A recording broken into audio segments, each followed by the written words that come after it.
Hi guys! Ayan, alam nyo ba kung paano ang tamang pagbalat ng saging? Kasi ako, before ko lang din siya natutunan kung paano yung tamang pagbalat ng saging. Ayan. So, hindi pala siya dito. Kasi dati, dito po ako nagbabalat lagi ng saging. Kahit kayo siguro, no? Yung iba dyan, hindi pa marunong yung tamang pagbalat ng saging, diba? Kasi, kinalakihan ko po talaga magbalat ng saging sa taas. Dito po talaga sa pinakaulo, diba?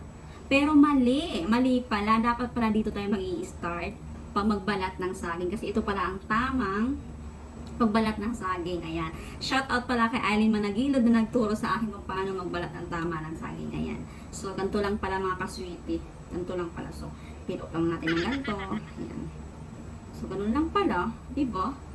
Kaya yung ano ko, yung alaga kong bata, sa akin na rin nagpapabalat kasi sila din, ang tutunan din nila pagbalat ng saging is dito rin sa taas.